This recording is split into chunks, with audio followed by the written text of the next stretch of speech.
Hi, my name is Artie Lane, and today I want to address menopause.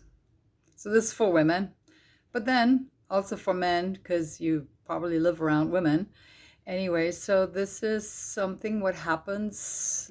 Ayurveda looks at three different phases of life. So, there's the from conception, when inside, when we're received or conceived, all the way through babyhood, toddlerhood, childhood to puberty. So that's the first phase of life. It's the kapha, the building bones, building every system stage of life, followed by the second and also in a healthy lifespan, longest phase of life called pitta stage of life, where there's fire of, from puberty, there is sexuality, there's decisions of having a family or what kind of orientation do I follow, where do I live, how do I live, what career, what do I study, what I'm interested in, who am I?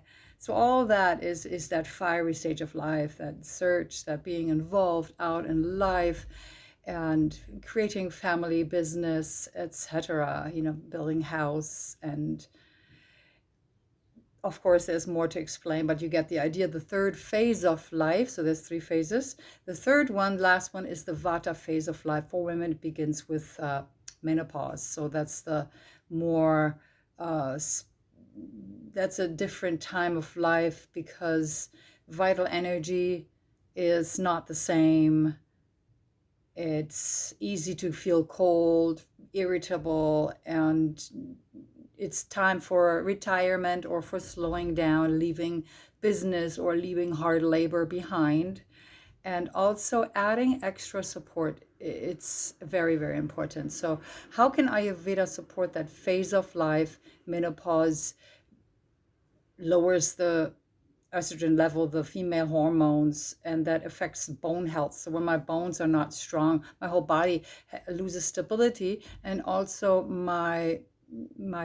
the way I feel, it's less stable. So it's a mental and emotionally really, it's not talked about enough how that's really affecting that. So if I have more stability in my bones, my body, I also have more support, mental and emotional. It really works on the nervous system. So there's a lot more to say.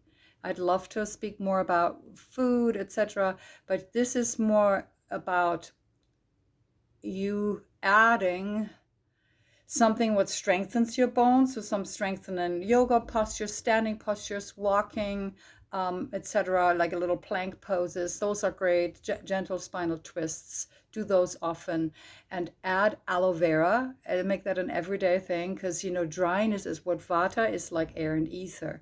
So what happens when there's a lot of wind blowing through, it's like that, it dries out. So yes, the skin is dry. So external oleation, I have a video called Abhyanga. You can look at that below. You look Abhyanga. It's a video about how to practice the self-oleation, and then internal oils also. So healthy oils, avocado oil, coconut oil, sesame oil, make it all organic, that's best. Also for if you have low cholesterol, like no cholesterol, no bad cholesterol, you can add a half a teaspoonful of ghee, clarified butter, to your, maybe you take in supplements, or if you take any medication, you can take that together. It adds like a vehicle for absorption, etc. It really helps with digestion, helps with the brain, good for belly, good for head. So those are a few wonderful things besides taking supplements of a combination of high calcium, magnesium, and zinc. Those are highly recommended ways to maintain good bone health and a stable way to approach this phase of life, so that we don't feel brittle and cold and have a lot of fear about falling and breaking. So if I'm stable, I have less fear and life's good. So let's stay in that positive vibe. And thank you for listening, and you reach out for support. Thank you.